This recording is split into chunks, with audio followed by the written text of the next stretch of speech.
Hola a todas y a todos. Estamos acá con el compañero Hugo Moldis, quien militó en el Partido Socialista 1, incorporándose posteriormente en el Ejército de Liberación Nacional, militante del movimiento guevarista, fue parte de la construcción del instrumento político que primero se llamó Asamblea por la Soberanía de los Pueblos y después llamado Movimiento al Socialismo. Acá el compañero Moldis nos va a exponer, ¿cierto?, sobre la situación en Bolivia. Por favor, compañero, muchas gracias por participar y muchas gracias también por la disposición que ha tenido en colaborar con nosotros. Buenas noches a todos y a todas. Buenas noches, Diego. Buenas noches, Cristina.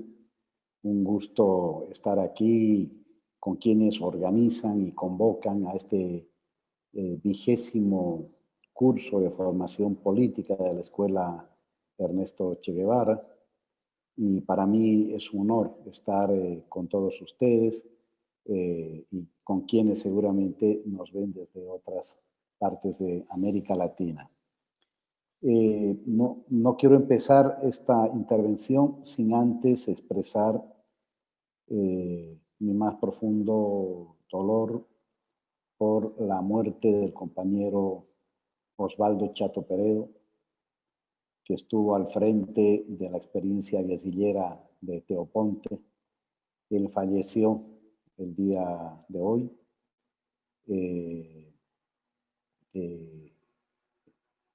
Chato Peredo, hermano de Coco, hermano de Inti, hermano de Antonio, militantes revolucionarios. Osvaldo es de aquellos hombres imprescindibles que han luchado toda su vida, que nunca se han esforzado por figurar, sino todo lo contrario, más bien de hacer que su protagonismo no sea mayor a la del pueblo, o de marchar más bien junto al pueblo. Ha cometido errores como todos los hemos cometido. La vida de un revolucionario está llena de avances, de retrocesos, de caídas, pero sobre todo de consecuencia y de convicción inquebrantable. Y Chato Peredo ha sido eso, un hombre de convicciones, de esperanzas, de sueños y de firmeza inquebrantable por una sociedad socialista, tal como pensó el ideario socialista en América Latina, desde Mariátegui, el Che y otros grandes pensadores. Así que mi homenaje a Chato, mi solidaridad con la familia, de esa familia no solo pequeña, porque Chato es parte de esa familia grande que lo abraza hoy, ¿no es cierto? Desde cualquier parte del mundo lo abraza y lo seguirá abrazando de por siempre, porque Chato es de aquellos hombres que nunca mueren. Bueno, Bolivia el 18 de octubre pasado volvió a recuperar la institucionalidad democrática que fue quebrada el 10 de noviembre de 2019 por un golpe violento. El golpe de Estado en Bolivia no es similar a los que se dio contra Dilma Rousseff y Fernando Lugo, que fueron golpes institucionales, no menos trágicos para la historia emancipadora de América Latina, sino fue un golpe bastante similar, perfeccionado, del que se dio contra Manuel Zelaya el año 2009, donde participaron las Fuerzas Armadas, secuestraron a Mel Zelaya, lo llevaron a la base de Sotocano y luego lo sacaron del país. En este caso, el golpe del 10 de noviembre de 2019 en Bolivia fue un golpe que tuvo la participación policial, militar, por eso digo que ahí es un golpe clásico en su puerta de entrada y también en su puerta de salida, a diferencia de Honduras, ojo, donde de una y otra manera el Congreso luego legitimó al presidente que se quedó en vez de Emer Zelaya. En el caso de Bolivia, la señora Áñez se autonombró presidente. Es decir, no había ningún elemento, ningún factor que le diera legalidad, ni mucho menos legitimidad al golpe de Estado del 10 de noviembre y por lo tanto al gobierno de facto, que durante un año lo que hizo es apoyarse en la represión, la persecución política, la judicialización, los llamados, ¿no es cierto?, la oferta, acompañados de fake news, porque los medios de comunicación lo que hicieron es legitimar la violencia que se desató contra el pueblo. En Bolivia, y esta es una hipótesis que yo tengo, se ha puesto en marcha la intención de instaurar en América Latina lo que yo le llamo la democracia de excepción. ¿Por qué se llama democracia de excepción? Porque tiene una fachada democrática, pero en los hechos representa un régimen de excepción, como han representado el fascismo en Europa, las dictaduras militares de los años 60 y 70 en América Latina, e incluso los regímenes bonapartistas, que, como todos sabemos, también son considerados en la teoría política regímenes de excepción. Entonces, esta democracia de excepción enriquece la teoría y la práctica de la dominación de las clases dominantes y de los Estados Unidos en América Latina. Vamos a encontrar elementos de esta democracia de excepción de manera más nítida en Colombia, hace décadas. Vamos a encontrar elementos de esto en Ecuador. Yo pienso que lo mismo en el Chile de actual, así que ojo, ¿no? Es decir, este perfeccionamiento que se ha dado en Bolivia de la democracia, esta intención más bien real, concreta, de democracia de excepción, de una y otra manera empieza a estar presente en varios países de América Latina. Pues bien, esta democracia de excepción fue derrotada. Yo no sé si todavía estratégicamente, porque la historia hay que verla en el largo plazo y no en el corto plazo.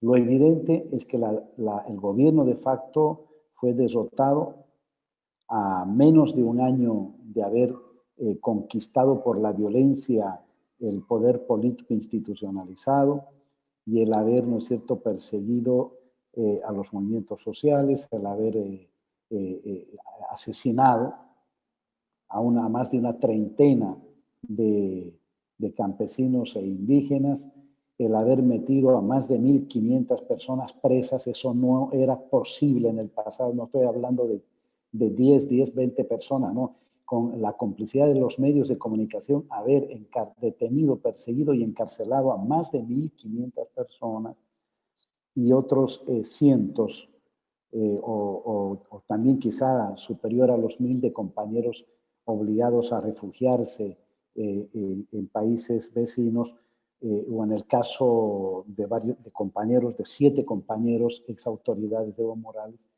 habernos asilado en la Embajada de México.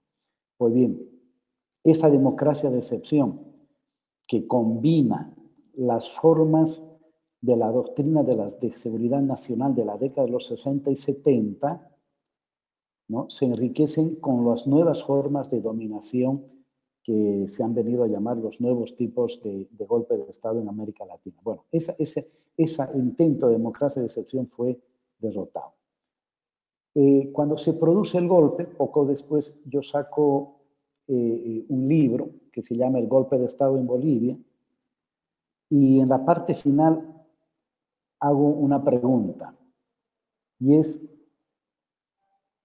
que el tiempo nos dirá si el proceso boliviano fue un paréntesis en la larga historia de dominación imperial, burguesa y colonial de Bolivia, de las clases dominantes en Bolivia, o si más bien el golpe de Estado es apenas un paréntesis en el camino del proceso de la liberación nacional de nuestros pueblos. Yo creo que a pesar de haberse derrotado al gobierno de facto, la pregunta continúa, la pregunta es vigente. Es vigente porque, al igual que una revolución donde hay avances y retrocesos, las contrarrevoluciones también tienen avances y retrocesos, ¿sí? Es decir, es muy difícil en este momento caer, más bien hay que evitar caer en el error del pasado, de la izquierda mundial en realidad, de que creían de la irreversibilidad de las revoluciones. Toda la revolución era irreversible, ¿sí? La irreversibilidad de las revoluciones y la inexorabilidad de la caída del capitalismo, ¿sí? Es decir, no existe ninguna de las dos. Por lo tanto, Bolivia es un campo de lucha, es un campo en disputa, como lo es América Latina, ¿sí? Con diferentes perspectivas, en fin, América Latina es un campo en disputa entre dominación y emancipación. Y Bolivia forma parte de esa América Latina y por lo tanto también es un territorio, es un campo en disputa entre la dominación capitalista colonial y la emancipación postcapitalista y la perspectiva del socialismo comunitario para el vivir bien. Bolivia ha registrado, ha vivido una revolución desde el año 2000. Evo Morales es presidente desde enero del 2006. Pero no hay que medir las revoluciones por los cambios que se operan en la institucionalidad. La revolución boliviana empieza el año 2000 con la guerra del agua, ¿sí? Porque encuentra a un movimiento social que tiene la iniciativa política, que tiene la iniciativa estratégica, que coloca contra la pared a los poderes institucionalizados del Estado, que la política ya no se produce solo en el Parlamento o en el gobierno, es decir, en los centros institucionalizados de poder, sino que la política se produce en la comunidad, en la asamblea, en el barrio, en la universidad. Es decir, la política se produce por fuera del Estado, de los centros institucionales del Estado, y esa política es predominante. Por lo tanto, podríamos decir que entre el 2000 y el año 2005, poco antes de la victoria electoral, la primera victoria electoral e histórica de Evo Morales, en Bolivia los movimientos sociales son dirección, aunque todavía no son gobierno. Son poder, aunque todavía no son gobierno, ¿sí? Es gramsciano lo que estoy diciendo, pero no deja de ser menos guevarista, ¿sí? Porque quienes tienen una lectura equivocada del comandante, de reducirlo solamente a un hombre que tiraba tiros y no han estudiado a profundidad su pensamiento político, económico, cultural, filosófico, del que ha escrito muchísimo, su crítica radical a los manuales de ladrillo de la Unión Soviética, en fin, ¿sí? Quienes no han leído eso van a tener siempre la idea de un Che aventurero, romántico, sí. Che decía, seamos realistas, conquistemos lo imposible. Es el gran aporte al marxismo latinoamericano, del Che, de Fidel, de la Revolución Cubana, de convertir la subjetividad en una fuerza material para hacer la revolución, de no esperar sentados que se den las condiciones objetivas y luego las condiciones subjetivas a las que nos ha llevado cierto marxismo de ladrillo, diría Ernesto Che Guevara. Pero eso no quiere decir que el Che no tenga en cuenta las leyes, entre comillas, las leyes que rigen el desarrollo y el movimiento de las sociedades, de la historia. El propio Che decía que quien ignora las leyes de la guerra va destinado al fracaso, a ser derrotado. Entonces, bueno, en Bolivia los movimientos sociales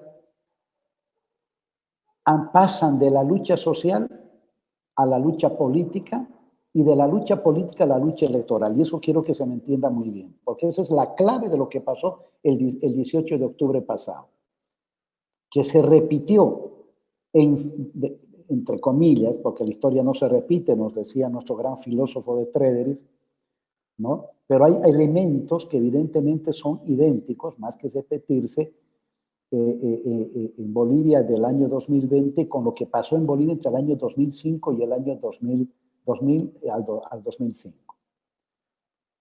Y es que el movimiento social primero se unifica, no está disperso, no está fragmentado, está unificado. Está unificado no solo en cuanto a sus reivindicaciones particulares de corto plazo, sino que el movimiento social se unifica en torno a esas demandas, reivindicaciones, pero se unifica sobre todo en términos de demanda política y pasa, por lo tanto, de ser una mayoría social en las calles, en las carreteras, en las comunidades, en las asambleas, en los barrios, de ser mayoría social unificada, pasa a ser mayoría política unificada, y al ser mayoría social y mayoría política, el triunfo electoral era inevitable. Era simplemente el remate, ¿sí? Es decir, no es el marketing electoral el que le da la victoria al MAS y al movimiento al socialismo y a los movimientos sociales y a Evo Morales el año 2005 y en los años posteriores. No es el marketing político, es el sujeto social que se unifica, que obtiene victoria política y esa victoria política se traduce en victoria electoral, pasando incluso por una victoria militar, porque intentaron sofocar esta rebelión de los de abajo mediante la represión y los pueblos supieron también derrotar, ¿no es cierto?, esa estrategia militar también con desplazamientos militares, aunque sin el uso del arma de fuego, ¿sí? Sin el uso de las armas de fuego. Fue una lucha política intensa. Bueno, ¿en Bolivia se ha producido una revolución? Por supuesto que sí. ¿Es una revolución social? No la es. No lo fue y ni la es. Pero fue una revolución política. Una revolución política que modifica la institucionalidad del Estado, va sustituyendo en medio del viejo Estado, va construyendo el nuevo Estado. Va dejando atrás el Estado republicano colonial y va construyendo el Estado plurinacional, ¿sí? Y un Estado no se construye de la noche a la mañana y es ahí donde viene el golpe. El golpe, ¿no es cierto?, tiene por objetivo evitar la consolidación o que se siga construyendo el Estado plurinacional con una perspectiva social. Y viene el golpe. Y luego viene, ¿no es cierto?, la respuesta popular que derrota al gobierno de facto y vuelve a retomar el gobierno y ahora lo que les resta es retomar el proceso de cambio, ¿sí? Pues bien, revolución también significa sustituir un sistema de creencias por otro. Y tampoco eso se hace de la noche a la mañana. Si hay algo que cuesta reformar, es en la manera de pensar. Y más aún en un continente donde el predominio norteamericano ha dejado de ser casi económico, ya no es hegemónicamente dominante en lo tecnológico, ya no es dominante principalmente en el área de la economía por la emergencia rusa, China, etcétera, etcétera, pero hay que admitir que Estados Unidos, como decía Brzezinski, todavía sigue teniendo en el ámbito de la cultura un factor de dominación de nuestros pueblos, ¿no? Porque todavía el modo de vida norteamericano asociado al consumismo no ha sido sustituido plenamente por los gobiernos progresistas y de izquierda en América Latina en el siglo XXI. No lo ha sido. Ahí hay una crítica de Frei Beto y con toda razón, ¿sí? Porque muchas veces los movimientos sociales, los ciudadanos, los trabajadores han pasado de espectadores a consumidores y se mantienen felices consumiendo. Y a veces el capitalismo los mantiene consumiendo, que es la manera también de la domesticación política y la domesticación ideológica. A veces ha sido esto una consecuencia inevitable, yo diría, de la aplicación de programas de desarrollo de los gobiernos de izquierda y progresistas en América Latina. Pero sí sustituye parcialmente. Por ejemplo, en el caso de Bolivia, el concepto de indio ya no es un concepto que se lo asocie con lo malo. El concepto de pueblo, el concepto de trabajador, ¿sí? El concepto del bloque indígena campesino, el papel del Estado.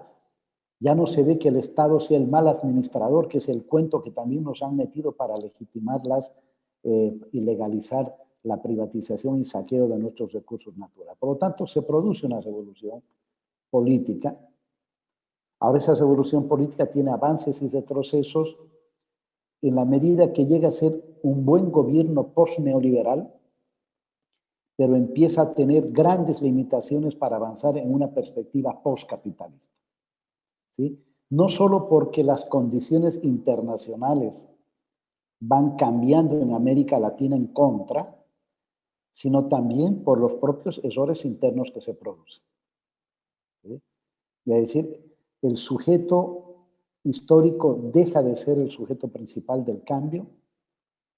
Hay una suerte de ocupación de las clases medias que sustituyen al sujeto del cambio.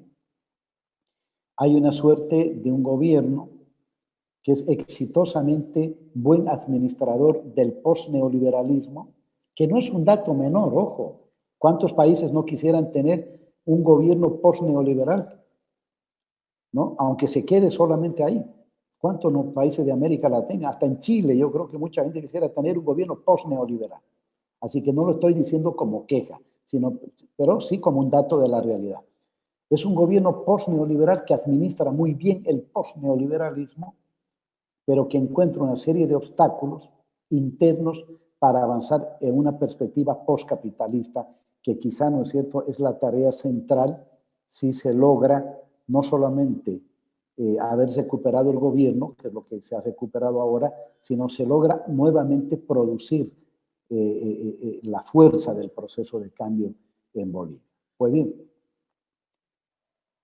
esto que tiene que ver con el sujeto social, cómo se transforma en bloque dominante y en bloque dirigente, va perdiéndose en los últimos años, porque va dejando de ser bloque dirigente en la sociedad, porque también hay un proceso de burocratización del que nos advertía mucho el Che, ¿sí? Porque no solamente la burocratización tiene que ver con el Estado, también las organizaciones sociales a veces se burocratizan y hay que estar atentos a eso, o a veces ya no hay, ¿y cómo se nota esto? Ya no hay cuadros políticos que se forman, se deja de lado la formación política, en los ampliados empieza a discutirse quién va a ser candidato a tal o cual puesto en el Estado, ¿sí? Un poco olvidándose de que el poder no solo se construye desde arriba, sino que el poder se construye también desde abajo, ¿sí? Y que una revolución es indestructible, o por lo menos es menos destructible, si el gobierno se construye, el poder se construye desde el gobierno, desde arriba, pero también desde el poder desde abajo. Se perdió la cualidad que tenía entre el año 2000 y el año 2005. Pues bien, llegamos al golpe. En el golpe, la burguesía y las clases dominantes y el imperialismo cometen un error de no convocar de inmediato a elecciones, subestimando a nuestro pueblo. Hoy se deben estar dando de cabezazos contra la pared, porque si lo convocaban de inmediato habían generado tanto miedo, tanta persecución, tanta muerte y tanta fragmentación que quizá no les iba mal en las elecciones y hoy hubiéramos estado con un resultado distinto. Pero en la medida que ellos pensaban que lo hacían bien postergando, porque no había pueblo que les resista, se estaban equivocando, porque nuevamente desde abajo empezó un proceso de insurgencia indígena, campesina y obrera que se tradujo en agosto en el bloqueo nacional de caminos y en la huelga general en lo que Lenin llamó, a propósito de la Revolución Rusa, previo a la Revolución Rusa, al 17, se constituyó en el ensayo general que derrotó a la dictadura de la señora Áñez, la derrotó en lo social, la derrotó políticamente y por lo tanto la victoria del 18 de octubre estaba cantada para que sea también una victoria electoral. En ese sentido, por eso decía, hay elementos similares en el proceso de acumulación y en el remate de esa acumulación frente a lo que pasó entre el año 2000 y el año 2005, antes de la primera victoria de Evo Morales y los años posteriores. Pero también vamos a decir en qué es similar. Contra el neoliberalismo sabíamos lo que no queríamos. Lo que no queríamos era la dictadura. Pero la pregunta es si ahora se sabe lo que quiere, si ahora hay conciencia de lo que se quiere. Yo diría que ahí está el gran desafío, ¿sí? Ahí está el gran desafío, pero que es político, pero también es teórico. En América Latina tenemos que discutir el concepto de la transición, ¿sí? De transiciones que son mucho más largas, porque en procesos armados son mucho más fáciles. En ese sentido, en procesos políticos pueden ser mucho más largos, pero además de eso, hoy tenemos el imperialismo que no había antes. Por lo tanto, y hay un capitalismo planetario que no había antes. Ni cuando Marx, ni cuando Lenin, e incluso cuando se da la revolución cubana, la heroica revolución cubana, con la que empieza la tercera ola emancipadora en América Latina, hay un mundo bipolar. Hoy tenemos un mundo unipolar, una hegemonía norteamericana que con todos los débiles que están, es hegemonía. Y todavía no sabemos, porque ahí discrepo con los que piensan que ya estamos en un mundo multipolar. No, ojalá. No soy optimista como ellos y creo que la realidad nos dice otra cosa, ¿sí? Estados Unidos con crisis, todo lo que sea, incluso con las barbaridades, ¿no es cierto? Y las torpezas de Trump, Estados Unidos no es Trump. El poder norteamericano va muchísimo más allá. Entonces, hay que discutir el tema de las transiciones y en esa transición, a propósito de si va a ser pacífico o no, está claro que no hay transición pacífica, como decía el Che, porque contra nuestros gobiernos de izquierda y progresista, Estados Unidos ha desarrollado violencia, ha tratado de asesinar a nuestros dirigentes, fíjense lo que hacen con Cuba, lo que hacen con Nicaragua, lo que hacen con Venezuela, ¿no? Y aunque menos notoriamente también lo han hecho con Bolivia, porque Evo Morales también ha sido víctima de la estrategia, ¿no es cierto?, de desestabilización norteamericana. Claro, estrategia de desestabilización que un poco se ha visto favorecida por los problemas internos, ¿sí? Porque no hay revolución que sea destruida si no tiene problemas internos. Si la cohesión interna empieza a fallar, los planes de desestabilización son más fáciles, ¿no? Son lecciones que hay que aprender. En síntesis, el 18 de octubre en Bolivia se abre una nueva coyuntura, que no se abre el 18 de octubre con la victoria electoral de Luis Arce David Choquehuanca, no es una coyuntura que se abre en noviembre con la posesión, de 8 de noviembre con la posesión de Lucho Arce David Choquehuanca, no. La coyuntura es una nueva coyuntura que se abre en agosto, en el ensayo general. Y nuevamente mis agradecimientos a quienes organizaron mi participación, en quienes espero haber colmado las expectativas y tengan la seguridad de que podrán contar conmigo para cuando sea necesario. Nuevamente mi solidaridad con la familia de Chato Peredo, pero sobre todo mi homenaje a Chato Peredo y la seguridad de que vienen nuevos días para nuestros pueblos. Yo estoy absolutamente convencido que el pueblo chileno, al igual que el colombiano, vienen un poquito demoraditos frente a lo que hemos hecho en América Latina, pero esa demora seguramente va a ser a la vez una sorpresa de carácter cualitativo y creo que mucho más temprano que tarde. Hasta la victoria siempre, queridos compañeros y compañeras. Muchas gracias, compañero Hugo. Bueno, se agradece la disposición que ha mostrado desde el minuto uno, a pesar de esta distancia geográfica y tecnológica. Para nosotros realmente un honor poder contar con usted, con su análisis, con la lucidez que en realidad nos deja súper claro el panorama y sobre todo con las pegas que se vienen para nuestros pueblos en América Latina. Así que muchas gracias, compañero. Un abrazo apretado allá para Cuba.